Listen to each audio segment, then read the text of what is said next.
Assalamualaikum warahmatullahi wabarakatuh. Selamat pagi. Perkenalkan, saya Erlina Kartika dari Puskesmas Purbaratu. Kali ini saya diberi tugas atau amanat oleh panitia OSIS MPLS SMA 3 untuk memberikan materi mengenai PHBS di institusi pendidikan atau PHBS sekolah. PHBS sekolah ini memiliki 8 indikator. Ya, 8 indikator itu, yang satu, mencuci tangan dengan air bersih dan mengalir menggunakan sabun. Itu wajib. Yang saya ketahui di SMA 3 ini, di setiap kelasnya itu sudah memiliki tempat air cuci tangan, ya, kran-kran seperti itu. Hanya tinggal pelaksanaannya saja, apakah itu dilakukan setiap hari atau tidak. Apakah dilakukan setiap mau melakukan aktivitas, sesudah melakukan aktivitas, mangga itu nanti dievaluasi oleh gurunya masing-masing.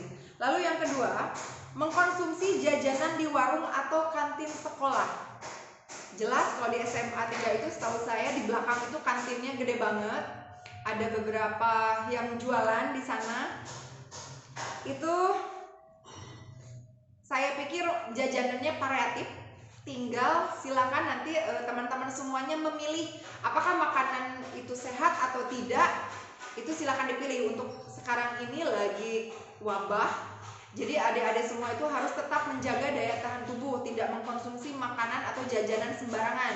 Kurangi makan pedas, minyak-minyak, terutama yang diawali dari cici-cici, cimol, cilok, cireng, cibar, cibai dan lain sebagainya, itu dikurangi ya.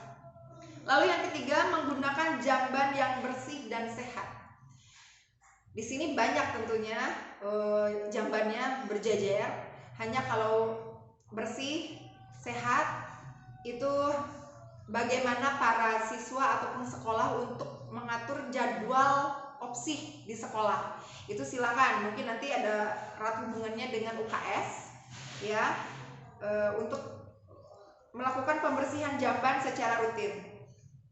Lalu olahraga yang teratur dan terukur. Olahraga ini saya yakin juga sudah dijadwalkan, mungkin seminggu sekali ya. Seminggu sekali ada jadwal olahraga, dan untuk di usia adik-adik ini sebetulnya cukup. Tapi yang lebih baik lagi, bolehlah ditambah ekskul yang memang bisa meningkatkan daya tahan tubuh melalui olahraga. Lalu yang kelima, memberantas jentik nyamuk. Nah ini, jentik nyamuk ini agak-agak susah kalau siswa nih, apalagi lagi musim sekarang, musim hujan. Di kota Tasikmalaya ini terdapat 17 kematian yang diakibatkan oleh demam berdarah. Ya, mungkin adik-adik tahu ya, demam berdarah itu diakibatkan oleh agentnya apa, yang dibawanya apa. Nanti itu kita bikin PR ya. Lalu ada lagi, tidak merokok di lingkungan sekolah. Apakah masih ada yang merokok di lingkungan sekolah? Enggak mungkin ya, karena tidak terlihat. Terlihat, kalau yang tidak terlihat saya tidak tahu ya. Mudah-mudahan tidak ada yang merokok di lingkungan sekolah, baik itu siswa ataupun guru atau pendidik lainnya ya, itu tidak boleh. Yang ketujuh, menimbang berat badan dan mengukur tinggi badan setiap bulan. Nah, setahu saya biasanya kita dari puskesmas itu selalu melakukan rutin yang namanya penjaringan siswa baru. Mungkin kalau tidak masa pandemi ini, di bulan Agustus biasanya kita selalu berkunjung ke sini ya, untuk melakukan penimbangan berat badan dan lain-lain ya, ada pemeriksaan kesehatan dari tenaga kesehatan. Jadi biasanya kami suka datang. Lalu yang kedelapan, membuang sampah pada tempatnya. Nah ini SMA 3 ini bagus nih ya, bahkan pernah menjuarai kantin sehat kalau tidak salah, menjuarai lomba UKS kalau tidak salah, SBH juga, itu SBH udah lama sekali. Tetapi masalah sampah ini, subhanallah nih ya, kalau masalah sampah susah nih. Kadang-kadang nih ada yang udah sebesar ini pun membuang sampah tuh dengan cueknya aja, buang aja gitu. Dan itu sangat disayangkan sekali ya adik-adik semuanya. Nah, perlu diketahui di musim pandemi ini atau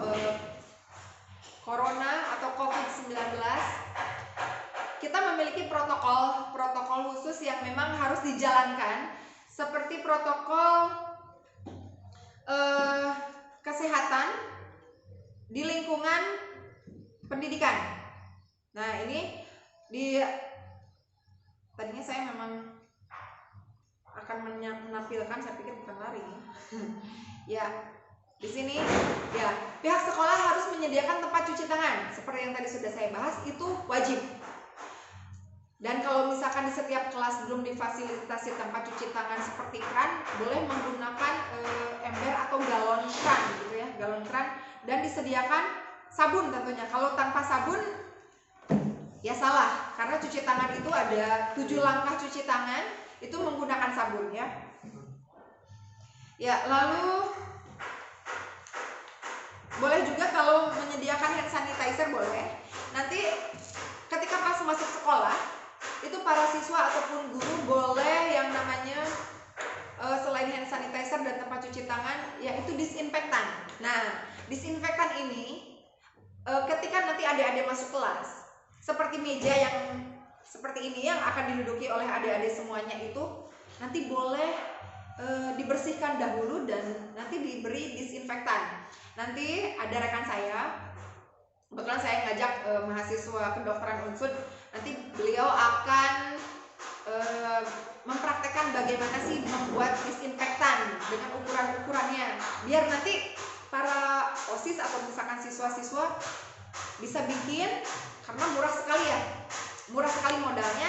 Sebelum masuk bisa semprot-semprot dulu meja, semprot-semprot kursi dan ruangan, dilap, dibersihkan, baru kita bisa memulai pembelajaran seperti itu. Tapi syaratnya tetap cuci tangan itu nomor 1, menggunakan air mengalir dan sabun. Yang kedua, tetap menggunakan masker. Kalau berkerumun di kelas itu menggunakan masker. Saya kurang paham apakah nanti sistem di kelasnya setengah-setengah, karena menurut peraturan itu kalau mengadakan perkumpulan harus 50% dari kuota bangunan. Misalkan di kelas ini cukupnya 40 orang, berarti yang harus masuknya 20 orang. Tapi itu dikembalikan lagi bagaimana kebijakan Disdik kalau untuk di pendidikan dan sekolahnya tentunya ya. Mangga itu nanti disesuaikan. Dan tetap menggunakan masker. Nah, ini mungkin kalau adik-adik tidak terbiasa menggunakan masker, ya kan? Dan mohon maaf kalau saya sekarang tidak menggunakan masker karena saya sendirian di sini ya. Ada tidak dengan kerumunan. Jadi nanti maaf, itu yang 3 hal ini tolong diperhatikan oleh pihak sekolah dan juga oleh siswa-siswa semuanya. Cuci tangan menggunakan sabun dan air mengalir, tetap menggunakan masker, dan tetap jaga jarak atau physical distancing ya. Dilarang berkerumun. Ya, mungkin ini salah satu pencegahannya. Seperti sekarang kita tidak melakukan MPLS seperti biasa dikarenakan memang belum boleh berkerumun ya, baik itu di sekolah ataupun di perkantoran ataupun di tempat-tempat umum lainnya. Lalu apa lagi ya? Ya, mungkin itu saja. Dan saya mungkin akan memberikan tugas. Saya akan memberikan tugas kepada adik-adik semuanya. Ini tugasnya gampang banget. Gampang. Ipin Upin aja tahu ya. Tadi saya nyebut kan ada jentik nyamuk ya. Oke. Sebutkan nama atau jenis nyamuknya dan virus yang dibawanya. Ya. Nama jenis nyamuknya dan virus yang dibawa oleh nyamuk tersebut itu virus apa? Ini kan kita lagi membahas DBD ya. Tadi ya, karena berhubungan dengan jentik nyamuk, kita akan membahas DBD. Jadi sebutkan nama jenis nyamuk DBD dan virus yang dibawanya. Ya, itu yang ke-1. Yang kedua, tadi saya menyebutkan beberapa indikator tentang PHBS pendidikan. Sebutin aja deh ada berapa banyak indikatornya. Angkanya aja, nggak usah disebutin. Hanya sekian indikator. Dah. Nanti kasihin ke panitia MPLS. Itu yang kedua. Yang ketiga, sebutkan kata kunci dari protokol kesehatan pendidikan 3 aja yang tadi saya sebutin, harus apa, harus apa, harus apa, ya. Itu mah gampang banget ya. Kalau memperhatikan dan menyimak pasti bisa. Oke. Mungkin itu saja dari saya. Nanti akan dilanjut oleh rekan saya Haikal, maaf. Dia akan mempraktekkan bagaimana cara membuat disinfektan ya, untuk nanti adik-adik bisa bersih-bersih kelas dan lain sebagainya. Saya Erlina Kartika mohon pamit. Assalamualaikum warahmatullahi wabarakatuh. Baik, bismillahirrahmanirrahim. Assalamualaikum warahmatullahi wabarakatuh. Selamat pagi, hari pagi sih. Nama saya Muhammad Haikal Abdi sebagai relawan mahasiswa dari Universitas Jenderal Sudirman. Di sini mungkin akan menjelaskan tentang protokol kesehatan di era COVID-19 ini. Nah, yang bisa kita lakukan adalah pada siswa-siswa itu kita bisa menggunakan masker. Untuk masker kan mungkin bisa beli sendiri-sendiri ya. Nah, sekarang juga bisa menggunakan masker kain, tapi masker kain yang digunakan itu haruslah menutupi semua area wajah. Jadi tidak asal si hidungnya terbuka itu salah ya, tapi harus menutupi semuanya. Jadi tetap boleh, tapi harus menutupi semuanya. Dan kalau sudah sobek itu langsung diganti. Atau kalau sudah rusak itu langsung diganti maskernya.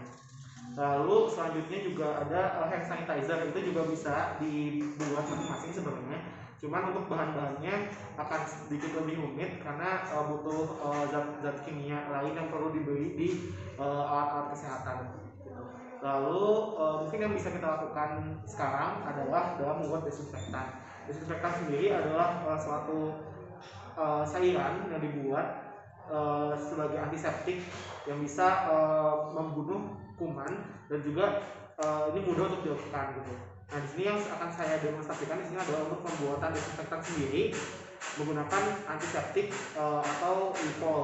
Nah, untuk antiseptiknya sebenarnya banyak, bisa pakai Biclean, bisa pakai Wipol, atau bisa pakai Dettol juga. Tapi untuk takarannya itu yang harus diperhatikan.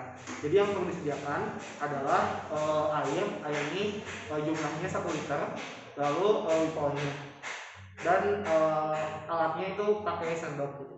Nah, untuk kalau teman-teman punya Wipol, mungkin teman-teman punya Wipol ya di rumah masing-masing, yang mana caranya adalah campurkan Wipol ini sebanyak 30 ml di dalam 1 liter air. Untuk mengukur 30 ml itu kita bisa menggunakan takaran sendok makan, yaitu sendok makannya sebanyak 10 sendok makan.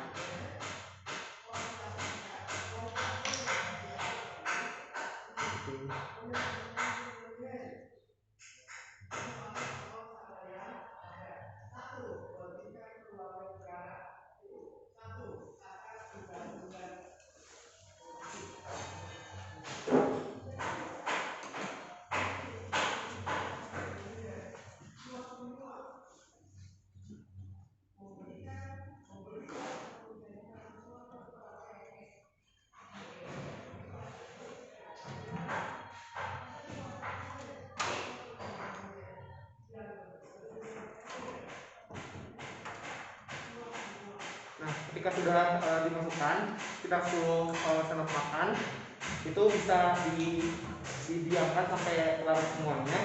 Lalu setelah larut semuanya, nanti bisa dimasukkan, bisa didiamkan seperti ini atau dimasukkan ke dalam semprotan gitu. Nanti untuk caranya bisa dengan 2 cara. Jadi nanti teman-teman bisa ambil lap terus dibasahi oleh cairan ini, lalu dielap ke beberapa tempat yang mungkin sering untuk kontak dengan orang lain gitu.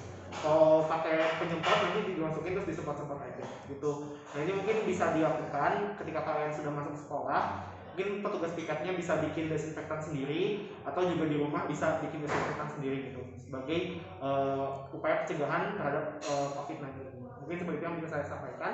Terima kasih. Wassalamualaikum warahmatullahi wabarakatuh.